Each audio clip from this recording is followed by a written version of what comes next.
बिस्मिल्लाहिर्रहमानिर्रहीम। आज हम आपको इर्तिका किचन में खुशामदीद कहते हैं।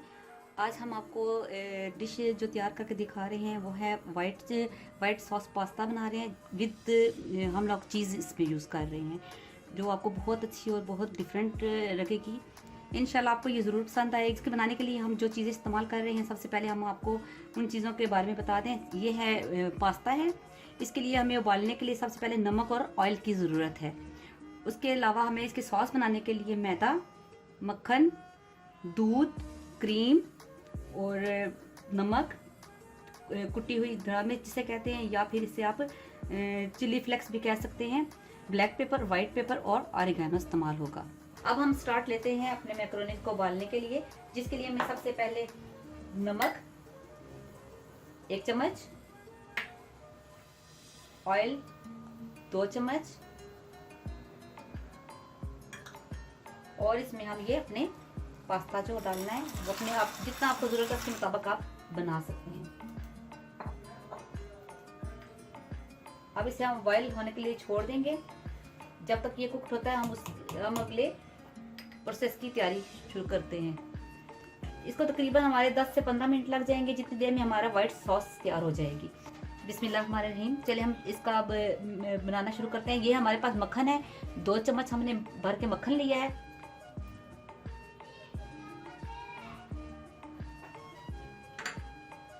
इसको मेल्ट होने दें और इसके लिए सबसे लो आंच पे आपने इसको कुक करना है, क्योंकि जब तक इसका मैदा सही तरीके से बुनाई नहीं होगी आपकी सॉस का फ्लेवर नहीं आएगा, कच्चापन रह जाएगा। अब हमारा मक्खन मेल्ट हो चुका है, इसमें हम 2 चम्मच मैदा डालेंगे।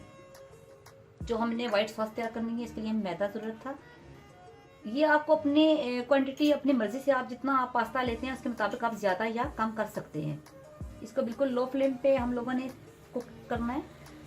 इसके लिए आप पास्ता के लिए आप वेजिटेबल्स का भी इस्तेमाल कर सकते हैं, आपकी अपनी मर्जी पे है, डिपेंड करता है आपको अगर जो चीज़ पसंद है। लेकिन वाइट सॉस के साथ पास्ता वैसे ज़्यादा सिंपल ही बेस्ट लगता है मुझे तो। लेकिन इसके लिए आप अगर शिमला मिर्च, गाजर या कुछ और यूज़ करना चाहते हैं तो आप इसके लिए इजीली उबाल कर इस्तेमाल कर सकते हैं। इसको हम लो फ्लेम पे कुक कर रहे हैं ताकि इसका ज़रा सा कलर बदलेगा तो हम इसके अंदर बाकी चीज़ें ऐड करेंगे। अब ये हमारी जो है मैदा, ये देखें लाइट ब्राउन में आ गया है। इसका बहुत ज़्यादा ब्राउन भी नहीं करना कि इसका जो अपना कलर है, ये टेक्सचर है वो चेंज हो जाए। अब इसमें हम ऐड करेंगे दूध हमें चाहिए होगा जो आपको इस सॉस के लिए हस्बे ज़रूरत, जो इसकी थिकनेस आपको जितनी चाहिए उसके लिए उतना ही आप डाल सकते हैं। दूध डालते वक्त ये ज़हन में रखिएगा, इसको साथ साथ आप हिलाते रहेंगे ताकि इसके अंदर कोई गुठली ना आए।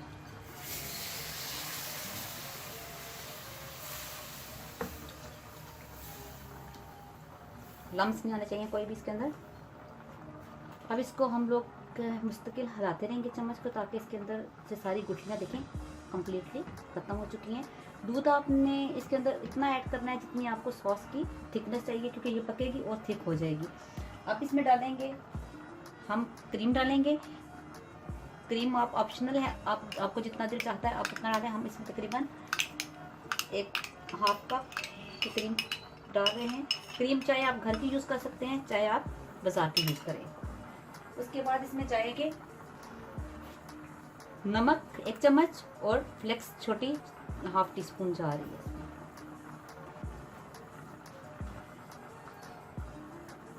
ये थोड़ा सा इसका फ्लेवर इन्हेंस करने के लिए, अगर आपको रेड चिल्ली नहीं चाहिए तो आप सिर्फ ब्लैक पेपर ही ऐड कर सकते हैं।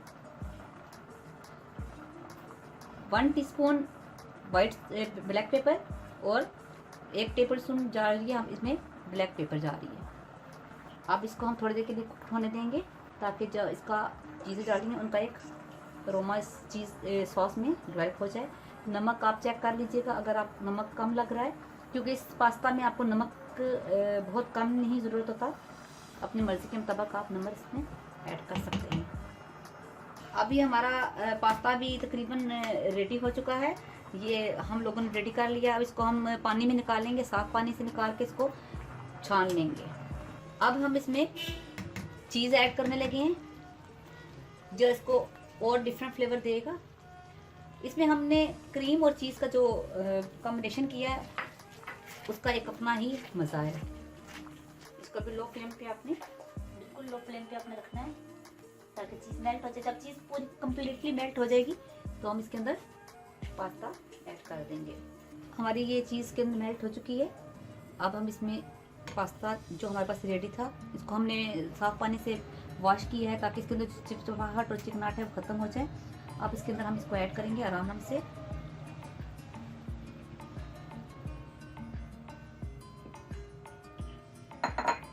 और इसको टॉस करेंगे ताकि इसकी पूरी कंप्लीट कोटिंग इसके ऊपर आ जाए। इसको हम तकरीबन इसी तरह 5 मिनट तक पकाएंगे ताकि जो इसका सारा अरोमा है सारे पास्ता में मेल्ट हो जाए। ये हम ऑर्गेनो का लास्ट में थोड़ा सा स्प्रिंकल कर रहे हैं ताकि इसका एक अच्छा सा फ्लेवर आ जाए। अगर आपको पसंद है तो डालें, अगर नहीं पसंद तो आप इसको स्किप भी कर सकते हैं। ये हमारी अब लास्ट में हो, आपको खोज के देखें आप इसकी ये थिकनेस है जो ये अभी उतारने के बाद ये और ज़्यादा थिक हो जाएगी। इसके लिए आपको अगर चीज़ और ज़्यादा ऐड करना चाहते हैं तो वो बिल्कुल फिर चीज़ी बिल्कुल हो जाएगा। तो इतनी सॉस में रखेंगे तो थोड़ी देर बाद ये थिकनेस में खुद आ जाएगी। और इसको अब हम प्रेजेंटेशन करते हैं, आपको दिखाते हैं। ये अब हमारी डिश तैयार हो चुकी है। अब आप इसे देखिए और बना कर इस्तेमाल कीजिएगा और बताइएगा कि आपको ये डिश कैसी लगी। इसका फीडबैक ज़रूर हमें दीजिएगा। अल्लाह हाफिज़।